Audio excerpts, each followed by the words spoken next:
Students call me Lama Linda, and I lead a Vajrayana Buddhist Sangha called Awaken in Toronto. What does Buddhism have to say about aging? Well, in fact, it has a lot to say.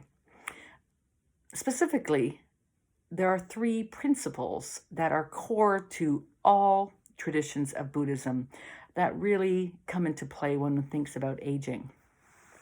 These are dhukka, anicca, and anatta. So the first one, dukkha, is often translated as suffering. And this can be a bit hard for the Western mind to understand because we may say that our lives are pretty good and, well, we don't really relate to suffering. But there's kind of a nuance to suffering that you might relate more to if you think about it as stress or maybe dissatisfaction or that insidious not enough. I hear this in psychotherapy all the time. People show up in the psychotherapist office saying, I just don't think I'm enough. No matter what I do and try, I'm just not enough. Well, really, that is dukkha.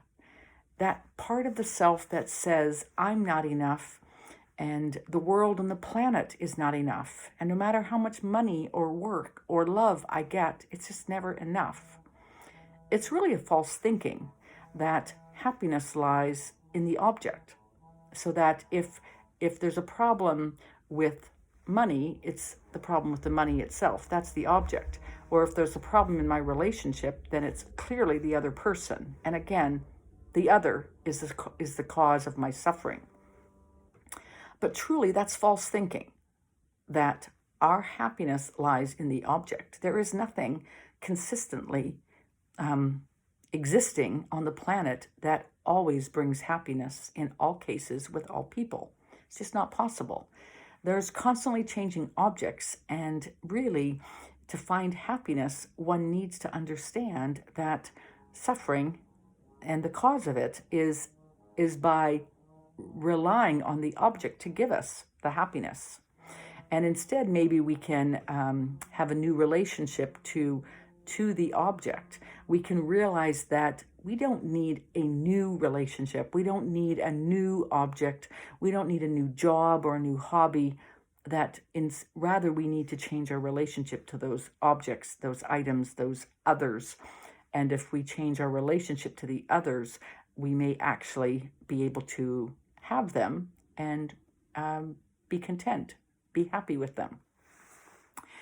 The second principle is anicca, often translated as impermanence.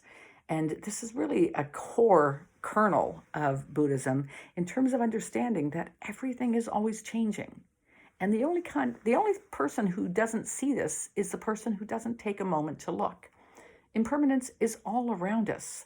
Things are living, things are dying, things are beginning, things are ending. And you might know this phrase, you can't step in the same river twice. The river is flowing. Life is the river. It is constantly moving. It is constantly changing from minute to minute, day to day, year to year. There is only change. Nothing is constant. And if you're thinking things are staying the same, then you're really not looking very closely. You might have heard that your cells, the cells of your very body, are actually completely turning over and becoming completely new every 7 years. So where is the constant? I'm turning 60 this year, 60 years old. I can hardly believe it. And one of the things that's happening as I turn 60 is I'm also going through a lot of my boxes of stuff, packed boxes of, photos and mementos and scrapbooks from my younger years, my high school friends and, my younger childhood years.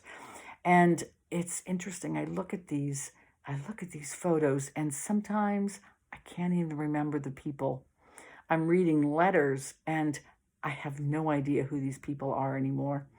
They're in languages that I don't even speak anymore. And I'm reading them going, wow, I must have spoken that language once upon a time. I lived in Germany for a year and I made a lot of German friends and they wrote me for years. And now I look at these letters and I have no idea who that person was.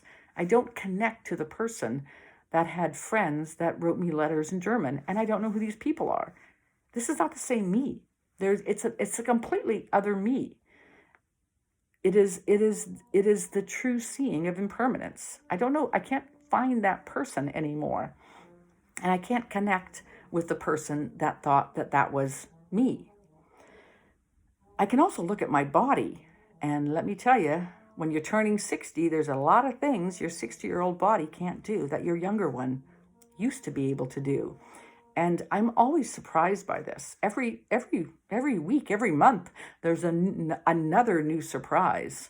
As part of my birthday celebrations, I'm holding a quilting bee, and I pulled out the needles and threads earlier this week, and I tried to thread a needle, and I couldn't thread a needle, and I was just shocked and a little bit horrified, thinking, "Am I done threading needles?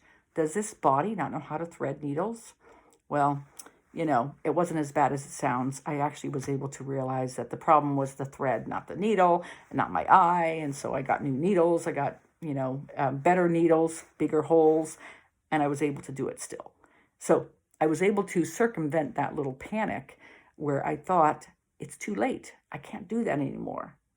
But where is the body that used to rely on the senses, that could count on my ability to have the eyesight to thread a needle? Well, it's a little harder than it used to be. And these changes to our bodies are clear indicators that there is impermanence. We are not the same people that we pretend we are. I go by the same name that I did when I had good eyesight. And I go by the same name as I did when I had friends that wrote to me in German and I could read the letters and understand them and know who they were. But I don't feel like I'm the same person. And it's because I'm not. Things are impermanent.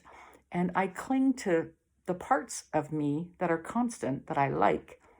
And I let go of the things that, well, I either don't need anymore, or maybe I don't like that part. I don't like that part of me.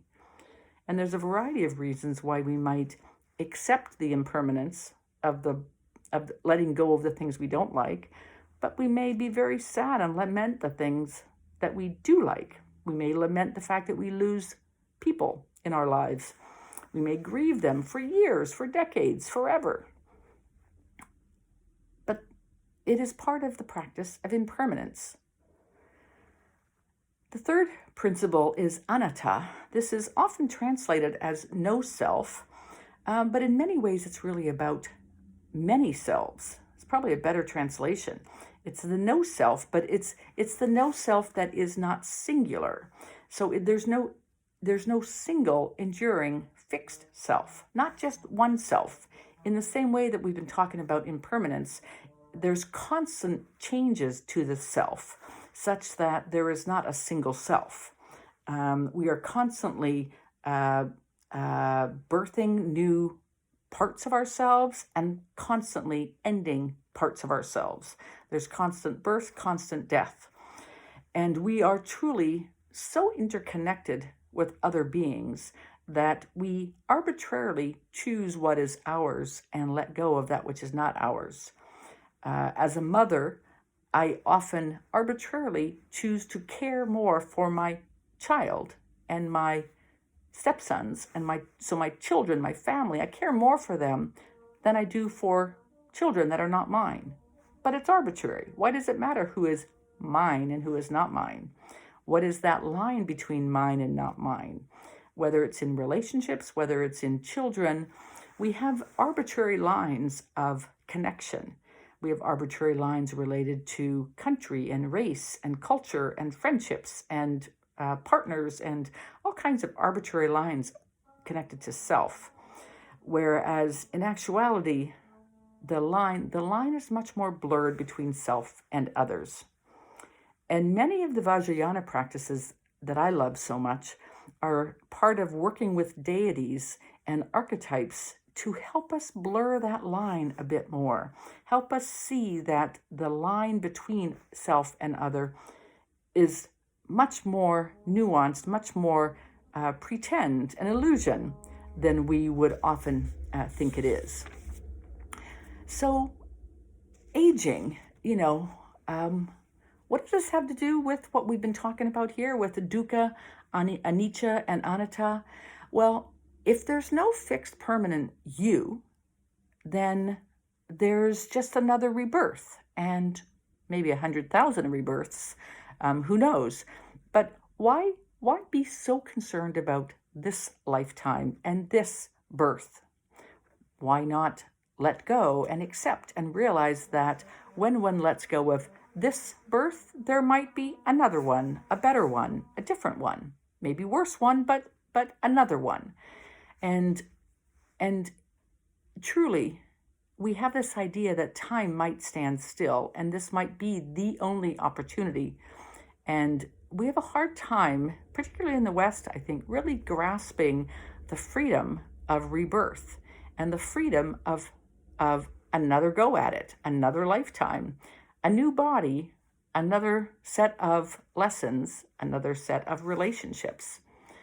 And it brings us to this question of why try so hard to extend this lifetime beyond its natural ending. So I'm not talking about ending it prematurely. I'm not talking about suicide or anything so radical. I'm just asking one to think about this question about the importance of finding the right time for an ending rather than fighting it, as much of the Western world does when it has this fear of death and the trying to prevent it as long as possible.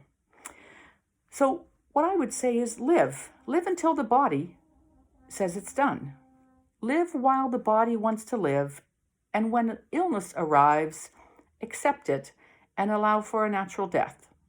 So that doesn't mean you just sort of roll over and do nothing, but it means you accept treatment until there's no quality of life predicted to be left. Is it really worth living? Is it quality of life to live in a hospital room, hooked up to machines, maybe being unresponsive, not knowing or communicating with friends or family, and simply breathing? Is that life? Is that really living? What would it be like to embrace treatment as long as treatment brings quality of life? And when treatment cannot give that, to embrace palliative care and allow the body space, room to shut down and allow for a good death. Can you get acquainted with the signs of dying, the universal signs of the dying process, so you aren't ignorant or surprised when it happens? You may say you don't know these signs, but they really are universal, and they should be something everyone knows to recognize. You may know that I wrote a book a couple years ago called 21 Days to Die, The Canadian Guide to End of Life, because my passion is really for everyone to understand the dying process, to know what the last 21 days look like. So there's a sequence that it follows. It starts with extreme fatigue, and no matter what the illness is, there is a significant amount of fatigue that begins. Not just the kind of normal tiredness that you and I might experience throughout life, but a really extreme fatigue and tiredness. And next, the being says, I'm done eating, no more food. And no more food intake happens. And, for many people, there may be days or months or years when people eat very little. But that point when all eating stops is a significant point. And next is when all drinking stops. And you may know this as the words of NPO, and this really means there is no more water that is being allowed into the body, and the body is literally drying up and has no food, has no water. And the final thing is the body does not move, and there's no breathing. And so from fatigue, I think I might have skipped the part where the body doesn't get out of bed, the legs don't work. That's the second stage before the food. And that part of not being able to walk to the washroom is a really critical part of aging and watching and knowing what that means. And when the body can no longer get out of bed, you're very close you're very near the end, and that is the time when one often voluntarily decides not to keep eating, and then not to keep drinking, and then the last breath happens.